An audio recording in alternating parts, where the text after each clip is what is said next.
अज्ञानतिमिरान्धस्य ज्ञानाञ्जनशलाकया चक्षुरुन्मीलितं येन तस्मै श्रीगुरवे नमः।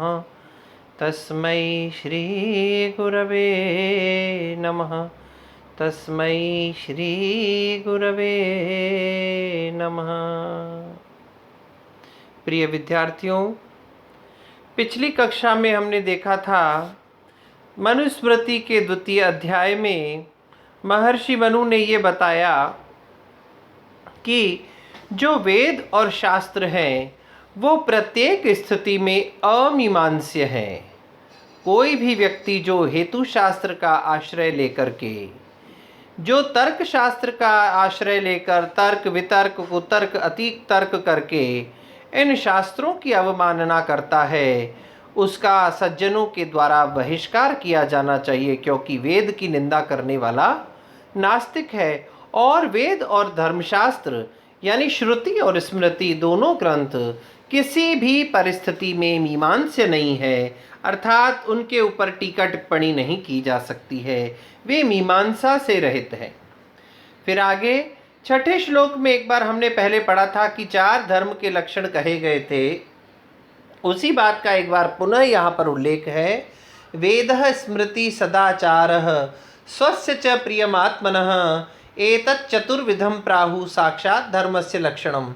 आपको याद होगा छठे श्लोक में हमने देखा था वेदो अखिलो धर्म मूलम स्मृतिशीले च तद्विदाम आचारश्चैव साधूनाम आत्मनस्तुष्टिरेव च। उसी बात को यहाँ पर कहा गया है कि वेद, स्मृति, सदाचार और अपनी आत्मा को प्रिय लगने वाला कर्म, ये एतत् चतुर्विधम, ये 4 प्रकार के जो साधन हैं साक्षात धर्म लक्षणम प्राहु, साक्षात धर्म के लक्षण कहे गए हैं। और छठे श्लोक में हमने इस बात को पढ़ा था कि संपूर्ण वेद और उन वेदों के बाद में रची गई स्मृतियाँ, उन वेदों को जानने वाले लोगों के द्वारा रची गई स्मृतियाँ और आचारश्चैव साधुनाम, सज्जनों का सदाचार और आत्मा की संतुष्टि, ये धर्म के मूल कहे गए हैं। इसी बात को पुनः कह रहे हैं, वेद, स्मृति, सदाचार और अपनी आत्मा को प्रिय लगने वाला कर्म, ये चारों ही साक्षात धर्म के लक्षण कहे गए हैं। अर्थात वेद, स्मृति, सदाचार और अपनी आत्मा को प्रिय लगने वाला कर्म भी साक्षात धर्म कहा गया है। ये इनकी धर्म मूलकता का विधान इस श्लोक में किया गया है। इसके बाद क्या कहते हैं, अर्थ कामेष्वसक्तानां धर्म ज्ञानम विधीयते धर्म जिज्ञासमानानां परमं प्रमाणम श्रुति। इसका अन्वय देखिए, अर्थ कामेषु असक्तानां धर्म शास्त्रम विधीयते धर्म जिज्ञासमानानां श्रुति ही परमं प्रमाणम। देखिए 4 प्रकार के पुरुषार्थ माने गए हैं। प्रथम वर्ष में आप लोग भारतीय संस्कृति के मूल तत्व में इसको पढ़ चुके हैं। धर्म, अर्थ, काम और मोक्ष। पहला है धर्म और चौथा है मोक्ष। एक बार इन दोनों को अलग रखें तो बाकी बचते हैं 2, अर्थ और काम। ये दोनों विषय सांसारिक विषयों से संबंधित हैं और धर्म और मोक्ष जो है वो असांसारिक अर्थात आध्यात्मिक या अलौकिक विषय कहे गए हैं। लौकिक तो हुआ अर्थ और काम और अलौकिक हुआ धर्म और मोक्ष। तो ये कह रहे हैं कि अर्थ और काम में असक्ता नाम, जो आसक्त नहीं है, जो अर्थ और काम में आसक्ति से रहित हैं, ऐसे ही लोगों के लिए धर्मशास्त्रम विधीयते, धर्मशास्त्र का विधान किया जाता है। जो व्यक्ति अर्थ में आसक्त नहीं है अर्थात धनोपार्जन में आसक्त नहीं है, धन की पैसे की हाय हाय नहीं करता है, और दूसरा काम में विभिन्न प्रकार के विषय भोगों में, आसक्तियों में, कामनाओं में जो आसक्त नहीं है, ऐसे धर्म और अर्थ और काम की आसक्ति से रहित मनुष्यों के लिए ही धर्म शास्त्रम विधीयते, इस धर्म शास्त्र का विधान किया गया है, धर्म के ज्ञान का उपदेश किया गया है। अब कैसे होगा धर्म? धर्म जिज्ञासमाना नाम परमम प्रमाणम श्रुति, और जो धर्म की जिज्ञासा रखने वाले लोग हैं उनके लिए परम प्रमाण शास्त्रों में श्रुतियों को माना गया है। कहने का तात्पर्य यह है कि जो लोग अर्थ और काम में अनासक्त होकर के धर्म का परिपालन करते हैं, ऐसे ही धर्म जानने वाले लोगों के लिए श्रुति प्रमाण है। श्रुतियाँ ही परम प्रमाण मानी गई हैं। देखिए, अभी हमने एक बात कही थी, श्रुतियाँ और स्मृतियाँ। यद्यपि श्रुतियाँ स्मृतियाँ जो है वो श्रुतियों का ही अनुसरण करती हैं, किंतु कहीं कहीं पर अगर श्रुति और स्मृति में भेद आ जाए तो श्रुति स्मृति विरोधे तो श्रुति रेव गरीयसी, श्रुति और स्मृति में विरोधाभास होने पर वेदों को ही परम प्रमाण मानना चाहिए। इसीलिए कहा गया कि धर्म की जिज्ञासा रखने वाले लोगों के लिए तो वेद ही सर्वोच्च, सर्वोत्कृष्ट और सर्वोत्तम प्रमाण माने गए हैं। देखिए, अब जो बात हमने यहाँ कही गई थी उसी बात को अगले श्लोक में कह रहे हैं। श्रुति द्वेधम तु यत्र स्यात् तत्र धर्मावुभौ स्मृतौ उभावपि ही तौ धर्मौ सम्यग् उक्तौ मनीषिभिः। यत्र तु श्रुति द्वेधम स्यात्, जहाँ पर भी श्रुतियों में द्वेध माना जाए, दो प्रकार के विषय माने जाएं, दो अलग अलग बातें कही जाएं, उभौ धर्मौ स्मृतौ, वहाँ उन दोनों को ही धर्म माना जाना चाहिए। देखिए, पिछले वाले श्लोक में हमने देखा कि अगर श्रुति और स्मृति में कहीं भेद हो, कहीं विरोधाभास हो, तो हमें किसको प्रमाण मानना चाहिए? तो कह दिया परमम प्रमाणम श्रुति, श्रुति ही परम प्रमाण है।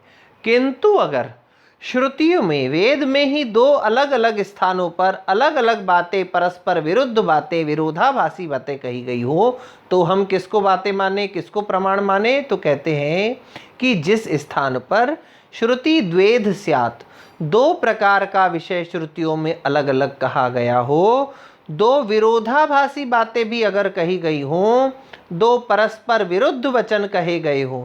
देखिए, दो अलग अलग वचन कहे गए हों तब तो कोई समस्या है ही नहीं, अलग अलग समय पर दोनों का अलग अलग आचरण किया जाए। लेकिन अगर एक ही विषय में दो अलग परस्पर विरोधी बातें कही हों तो उसमें क्या मानना चाहिए? तत्र उभौ धर्मौ स्मृतौ, वहाँ उन दोनों को ही धर्म माना जाना चाहिए। क्यों माना जाना चाहिए? कहते हैं ही मनीषी भी तौ उभौ अपि धर्मक सम्यक उक्तौ, क्योंकि मनीषियों ने, विद्वानों ने, वेद को जानने वाले विद्वानों ने परस्पर विरुद्ध धर्मों को भी ठीक ही माना है, सही माना है। क्योंकि अलग अलग स्थान पर अलग अलग बातें अगर कही गई हों तो देश काल और परिस्थिति के अनुसार दोनों बातें बिल्कुल पूर्ण रूपेण सही मानी गई हैं। अब देखिए, कई बार कहा जाता है कि एक जगह पर एक बात कही और दूसरी जगह पर दूसरी बात कही, तो वो बिल्कुल सही बात कही गई है। देखिए, लौकिक में ही उदाहरण मैं आपको दूं। मैंने कहा कि भाई कल सब लोग आप स्वेटर पहन के आइएगा। थोड़े दिनों के बाद हम कहें कि नहीं, आप अब स्वेटर नहीं पहनेंगे, आप तो अब केवल टी शर्ट या शर्ट पहन के आइएगा। तो दो विरोधी बातें हो गई। लेकिन देश काल और परिस्थिति के अनुसार दोनों सही हैं। जैसे ही सर्दी आती है तो हम स्वेटर पहनेंगे, और जैसे ही गर्मी आती है वैसे ही हमको क्या पहनना चाहिए? हाँ, बिना स्वेटर के वस्त्र पहनने चाहिए, बिना उष्णों के। अब देखिए, किसी ने कहा, एक बार कह दिया गया कि आपको इस समय गर्म पानी से नहाना चाहिए, दूसरी जगह कह दिया ठंडे पानी से नहाना चाहिए। अब आपको तो लगेगा दोनों विरोधाभासी बातें हैं, दोनों अलग अलग हैं, तो किसका पालन करें? सर्द का या गर्म का? ठंडे पानी का सेवन करें या गर्म पानी का सेवन करें? तो कह दिया कि जब सर्दी हो तो उष्ण जल का प्रयोग करना चाहिए, और जब गर्मी हो तो शीतल जल का प्रयोग करना चाहिए। तो दोनों अलग विरोधाभासी बातें होने पर भी दोनों को ही सम्यक धर्म विद्वानों ने, मनीषियों ने माना है। अब आगे देखिए, उदिते अनुदिते चैव सम्याधिष्यते तथा सर्वथा वर्तते यज्ञ इति इयं वैदिकी श्रुति। अन्वय देखिए, उदिते अनुदिते च एव तथा समयाध्युषिते एव इति वैदिकी श्रुति ही यज्ञे सर्वथा वर्तते। उदिते, उदय होने पर, किसके? सूर्य के उदय होने पर। अनुदिते, उदय ना होने पर अर्थात अस्त होने पर। सूर्य उदय होने पर और सूर्य उदय न होने पर, ध्यान दीजिएगा, सूर्य उदय होने पर और सूर्योदय न होने पर अर्थात सूर्योदय से पूर्व और सम्याध्युषिते, दोपहर के समय क्या करना चाहिए? इति वैदिकी श्रुति यज्ञे सर्वथा वर्तते। इस वैदिकी श्रुति को प्रमाण मानते हुए त्रैकालिक यज्ञ का विधान किया गया है। देखिए, अब इसके विषय में दो अलग अलग विरोधाभासी बातें आती हैं। अलग अलग विद्वानों ने अलग अलग इसकी व्याख्या की है कि सूर्य उदिते, सूर्य के उदय हो जाने पर, जो सूर्य का उदय काल है। अब कुछ लोग अगले वाले श्लोक में कई बार विवादास्पद विषय हो जाता है, अलग अलग व्याख्याकारों ने अलग व्याख्या की है कि सूर्य अनुदिते, सूर्य के उदय न होने पर अर्थात सूर्य के पूर्व वाला लाल लाल किरणों वाला भाग, जब सूर्य के उदय का समय होता है लेकिन थोड़े थोड़े आकाश में तारे होते हैं तो उसे अनुदिते कहा जाता है। और दूसरा ये भी कहा गया है, सूर्य एवं नक्षत्रों से रहित समयाध्युषित नाम का जो समय होता है। कहने का तात्पर्य, 3 प्रकार की संध्याओं का विधान किया गया है, यह वैदिकी श्रुति है। अब कई विद्वान इसका अर्थ यूँ भी लेते हैं, उदिते अर्थात सूर्य के उदय होने पर, अनुदिते अर्थात सूर्य के अस्त होने पर, और समयाध्युषिते अर्थात इन दोनों के मध्य का समय अर्थात दोपहर में।